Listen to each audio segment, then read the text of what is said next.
when you come out and stay here, you'll meet other people. I've met quite a few brothers now who've moved out here and they're loving it. So, you know, the proof's in the pudding. You're going to see more people coming in time. Assalamu alaikum and welcome. Today's vlog, we will be taking the mother-in-law, Myra's mom, to the Itwar Bazaar in Islamabad. That was a great place to buy things, wasn't it, Myra? Yeah, we got loads of stuff. Got loads of stuff. We'll be sharing the prices. Remember, with the Itwar Bazaar, always do bargaining. Don't just take the value or the price they give you. Assalamu alaikum. I've got this chili. The out of season is really rock hard at the moment. Tastes alright. So we have the Masi, the mother-in-law here. Assalamu alaikum, kya haal hai? Assalamu alaikum. Assalamu alaikum. She's buying the dried figs. Kya rate diya? Masi? ये 11,000 रुपए 3,000 per kg. ये 11,000 रुपए KG, ये वाला 9,000. So we got the large dried out figs and the rate is 3,000 rupees per kg for these. So we'll take these back with her to England. Sir क्या हाल चाल है? कोई भी नहीं गिनना। ना सर को साडे फोन ना पिछला मंगल थोड़ा मान बने हैं थोड़ा Myra, what else did you get? आई ने These pine things, what we call these. हां चला ही हो गया थी. Oh, these ones here. How much are these? 1100. 1 kg. Today 1100 1 kg. Those are 3,200. I got it down to 3,000. We got it down to 3,000. Good. So we got the pine was 3,000 per kg. No, ये ठीक है. No, 1,100 per kg. Done? That's it? Good. मैं shopper पकड़े ला ये shopper पकड़े sir मैं building में आया बच्चे ने उस वक्त मैं दोनों में छोटे में कुछ अरे टोटल आगे तो बिल्डिंग को ये बोला है वे कलर को Myra, you had a heart attack. What happened? It was 11,000 and I Not thought you said 1100. 1,100. How much is 11,000 in pounds? In 11,000 is about 30 odd pound. For a kilo. 30 pound for a kilo. Even half a kilo is so expensive. And guess what? We found yet another wool shop. Eh, Myra? Found another wool shop. Favorite colour. When we were looking for wool, we couldn't find it. Now we're finding it everywhere. No, it's only. You don't need any today? No, no, It's amazing. It'd be good to get a rate. no. If everyone's the same or not. There's a towel shop. Just selling towels.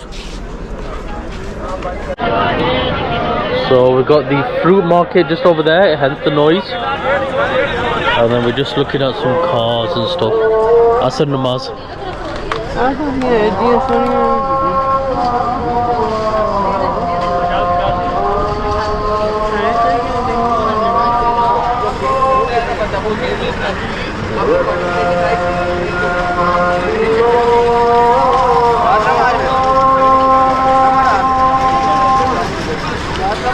Ashi, show the camera. Ab kya liye? Cars liye. Packet 12 metal cars. You push them back and they go forward on their own. For 700 rupees. Masi wants these interlock containers to take back with her. Mari, squeeze them. If they're strong, they're good. If they're soft, then don't get them. They're quite expensive as well. Generally the proper ones.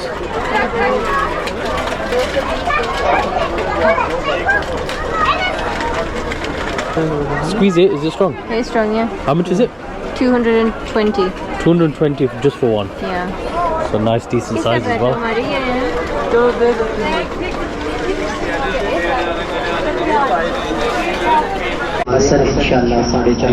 Is the Itwar Bazaar's very own masjid, and mashallah, look at this, it's just full. Not full to the back, but it's still full.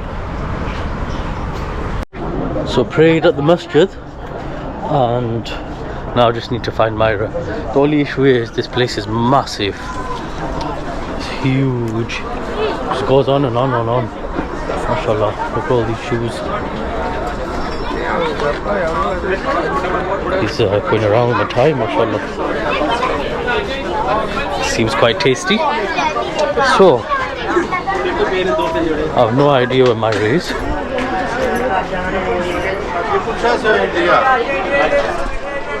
क्या है? 1100 रुपए का ज़ार So he's saying they sell them for 1,000 for them. Myra said they're really cute, but now Myra's not happy with him. Myra's not happy with him. She goes, why are they so expensive? Where are they from? He goes, me. She goes, no, the shoes. Masi, क्या हुआ? Masi, महंगा है? Is it expensive? देखो देखो It's no good? No good. मुझे तो पता ही नहीं है It's no good. Me no like. So you got these shoes for 1,000. 1100 And just looking here now, what in the earth is going on here? McDonald's signs. So this, none of this is all copyright, guys. It's all copied, made in China. Spider-Man.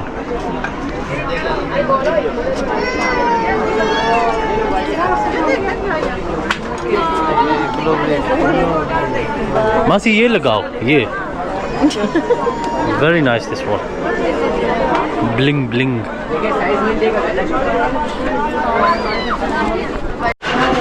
So Myra's fallen in love with these for a gift for a friend in the UK. They're 2,500 each.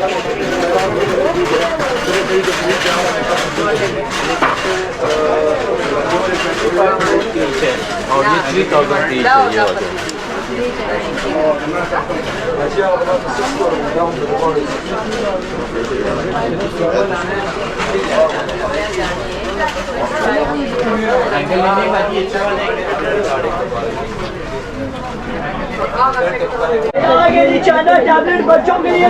So we just come further on. We've come further on, and similar thing.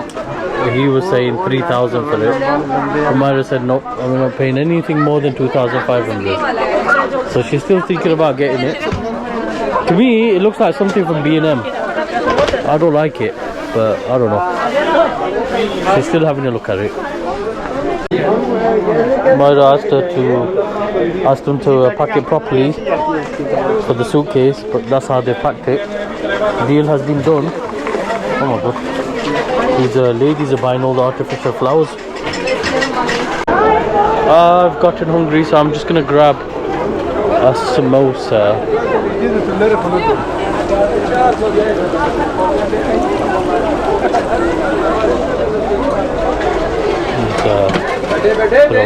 भाई एक समोसा चाहिए एक samosa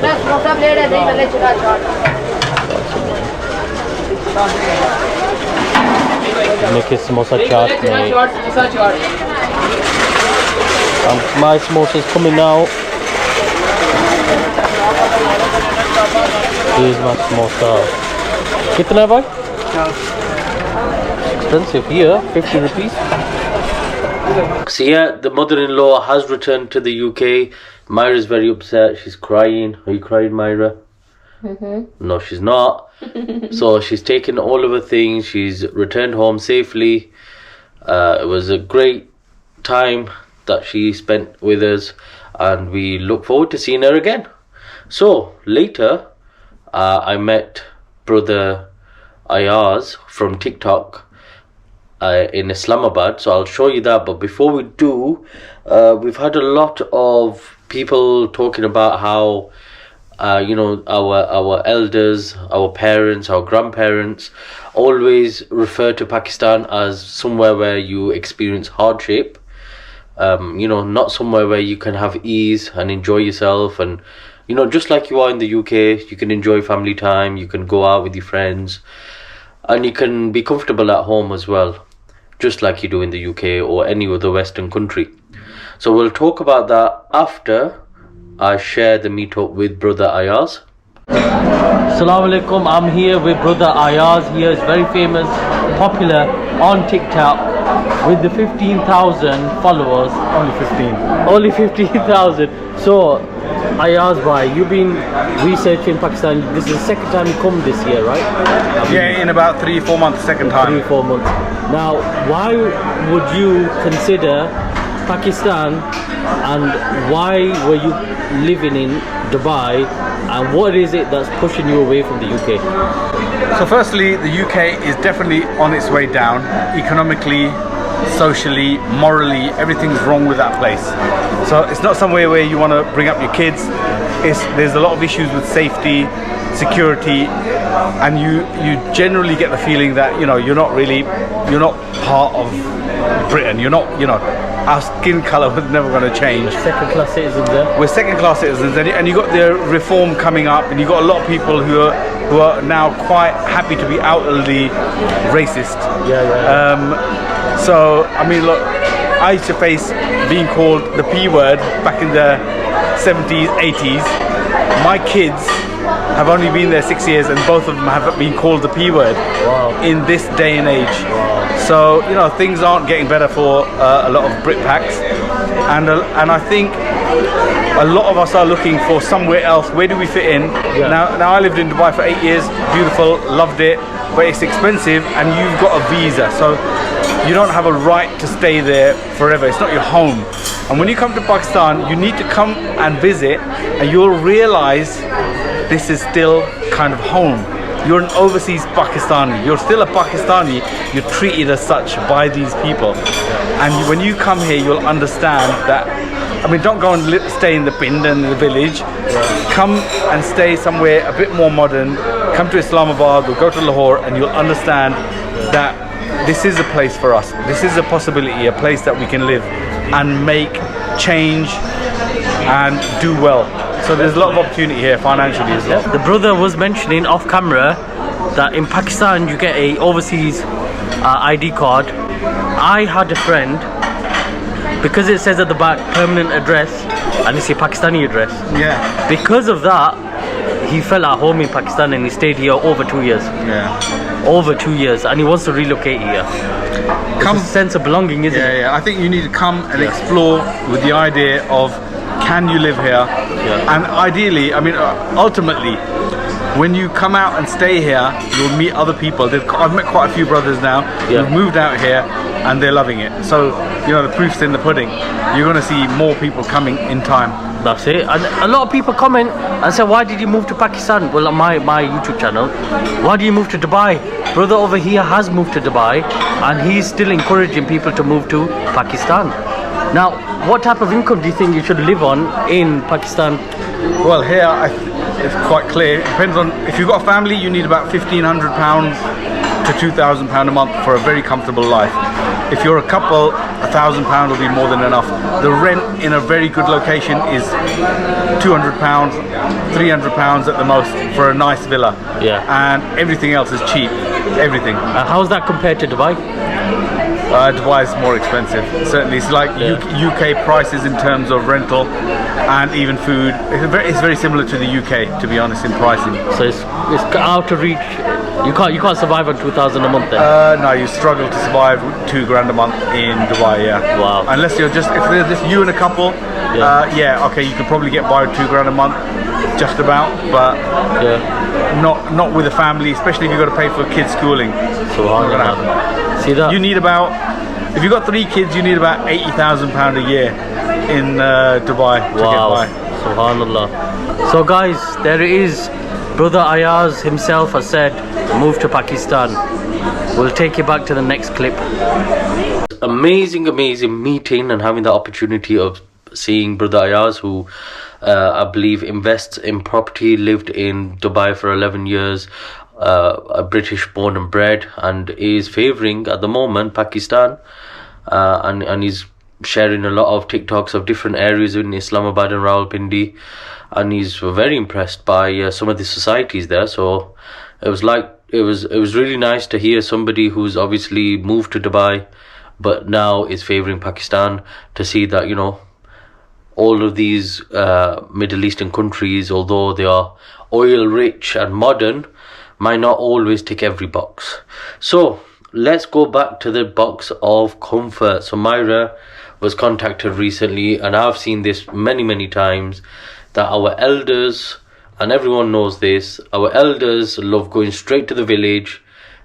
They want that electricity to turn off every day, or load shedding. They want to experience the fact that they might not have gas and it's not going to be comfortable. They really want to see Pakistan like that, and they don't feel comfortable going to the cities and having all the amenities and I guess all the same things as you do in the UK, like hot water, heating, cooling, electricity on all the time, broadband. In the beginning, it was frustrating, wasn't it, when we came here, and we kept being told that this is Pakistan. This is Pakistan. This is this is Pakistan hai. Yeah, you can't have you can't have so many ACs. You can't keep putting the AC on. You can't keep putting the heater on. And we're like, why not? You're not allowed a big electricity bill because this is Pakistan, and this is how you have to live here. No one has a large electricity bill. You're just not allowed to have a large electricity bill. Yeah, you can't have double glazing. You can't have just things that we're used to. You can't, don't have hot water. Just put it onto the cooker, heat it up, and then use that to shower. Yeah, just lots of hardship. Yeah. And then it was really frustrating in the beginning, and at that time, because we had so much going on, we didn't really have time to sit and talk about it and reflect on it. We were just getting frustrated because it wasn't just what we were personally experiencing. We realized that it's everybody else, all the families that have originally come from a village. Those parents are so uncomfortable here in Pakistan being comfortable. Yeah, they want hardship. They really do want the hardship when they come to visit. Yeah, and then Farhan and I were discussing it. It just kept coming up again and again and again. So somebody who's really wealthy and it might, in England. Yeah, it might not just be your own parents. It could be your uncles. It could be your cousins. It could be grandparents. It'll just be everyone who's originally from the village and now is living in the city or has a bit of money, lived abroad, worked abroad, or lived many years in the West and has that nationality and has come back. They just do not agree with having a like-for-like lifestyle. And to us it doesn't make sense because they've gone to the UK to have a better life, but then they don't want to replicate that life here in Pakistan. Yeah, so in the UK it's okay having the big bills for your electric, gas. You got to pay a lot more there for a lot of things, but here, no, that's a lot. That's too much. Even spending on food, anything. Pakistan. This is Pakistan. This is Pakistan. You can't enjoy yourself here. It has to be hardship. So then, recently, me and Farhan were really reflecting on this. Now that we're not so annoyed about it and we're just observing what's going on, and we thought that maybe it's because when they come here, because they were poor growing up. They didn't have much. They had to be really careful with their resources. When they're coming back here, they feel as though they've gone back in that, and sometimes that can be like a trauma. So, for example, if you move out of your family home and you had a lot of trauma in your childhood home, when you go back to that home, people often feel triggered. So it could be something to do with that. It can also be something to do with feeling guilty and feeling ashamed that I shouldn't have so much because it reminds them of how they grew up. I don't know, what do you think? I agree, and I've seen so many people, no matter how many years you've known them in the UK, as soon as they step foot in Pakistan, they're a completely different person. They want to give everything away to the beggars, and they want to feel as though they're poor as well as doing that. They're the two things that happen. They want the highest level of boredom, hardship, and just not enjoy Pakistan for what it really is. And how many people me and Myra have met that have come and visited Pakistan, and we've met them, we've had meals together, we've gone out to Islamabad together. How many of them have come and said, you know what, I think I want to live here? Yeah. And the purpose of talking about this is just like we were annoyed in the beginning with our elders and hearing these stories, it would frustrate us. But now we've come to understand what's going on. And similarly, we want to share what we've I don't know if we've discovered or what our reflections are on this, and it'll be interesting to hear your reflections as well, just so that we can have some compassion for them, I guess, for the older people, and also for the younger generation to not take on board that idea and those patterns. Because you recently met somebody, didn't you, and he was saying this is Pakistan, we should have hardship here. Although it is good to experience some hardship because it's good for our resilience, it builds resilience, but naturally you'll have hardship because there's plenty of hardship in Pakistan for you not to put that on yourself. That's what we're trying to get onto. Yeah, because generally, as Muslims, we know that we're going to have hardship, we're going to be tested, so we don't need to inflict hardship on ourselves. It's just really silly. So the younger generation shouldn't be adopting that idea that we're in Pakistan and we should have hardship. That's just something that it'd be really good if we can all be mindful of that. Yeah, and definitely also our, I know I shouldn't be saying this, but our elders we generally look up to for advice and guidance in terms of Pakistan. But like we said, they do definitely have a different personality as soon as they set foot here out of the airport. But also this whole idea of building massive mansions in the village, I really do think that needs to stop. If you are going to build in the village, it needs to be something small, because let's face it, massive families are not turning up all at the same time. It's not like it used to be. The houses are so big and you have to maintain them really for them to be livable, and you're not going to have all the facilities in that house for those hot summers. I think it's better if people start, downsizing your homes and having the basic needs, the hot water if you need it, the ACs, solar if you can, just so that when you do come, you can give your children a better experience of Pakistan, so that when they're growing up, because each generation is very, very different to the one before, your children that will be growing up and visiting Pakistan might not like it here because of the lack of facilities. Because of those lack of facilities. So I think people shouldn't go all out and start building the big houses in the village. Make it smaller. If you got the extra money, invest in the cities. The homes in the cities will increase in value, and when you come to sell, they will give you a good return in the future. And if anyone was to decide to relocate to Pakistan, more than 90% of the people that relocated to Pakistan live in cities. So that city home can actually be your home. And if you don't decide to live in it, you could keep it on rent and live off that money. Airbnb even. You can make a lot of money on Airbnb. Yeah, so you could do short-term rentals as long as it's in one of the main cities like Islamabad, Lahore, Karachi, Rawalpindi. You can actually make a decent income per month. People are earning over £800 a month on a 2-bedroom apartment. So that can pay majority of your living costs here in Pakistan, and the value of the property will be increasing generally over every so many years, depending on how the market rises and drops. But generally, it's going upwards. It doesn't really drop that much. So that would be a better investment in my opinion. Somewhere where even if it's in a city, at least you can visit the home if it's empty. Take your kids there, let them experience the city. Depending on their ages, there's something here. There's theme parks, there's indoor play areas, swimming pools. There's even like arts and craft classes. If you want to know about them when you're here, then we can give you that information. Yeah, because each generation is different. So the generation that's growing up now seem to need more to do. They need more to do. They are not going to sit down in that old house in the village and say, you know what, mum and dad, this is the best thing I've ever needed in my entire life. Instead, they're going to say, there's no signal here, I can't watch my videos, I can't message my friends, I can't do video calls, I'm really bored, there's nothing here, nothing to do, and that cow keeps screaming in the background or whatever. Yeah, so it's good for the kids to go to the village. I loved it when I went to the village. But we didn't have phones when I was younger. Exactly. I think you can go to the village, but if you're coming for 4 weeks, maybe the first and last week should be the village, and then in between should be the city. But that's if you're coming every year.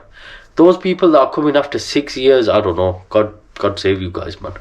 Because I just do not know how people can go so many years without visiting Pakistan, yet they get married to somebody from Pakistan, and I don't know, they've got roots to Pakistan very close. All their siblings are there, for example, their parents are there, but then they can go 6 years without. I just don't know. Really don't know how. It's sad, isn't it? When people, I think it's generally women. I remember this is off topic now, really, but there was a lady in Sheffield, and her mum passed away in Pakistan, and she wasn't allowed to come. And then I don't know how you stay married to somebody that does that to you. Yeah. It wasn't because they couldn't afford it. It was just because she was like a maid in the house. So, Yeah, anyway. guys, that was just a little discussion there. See you in the next one. Assalamu alaikum. Walaikum salam.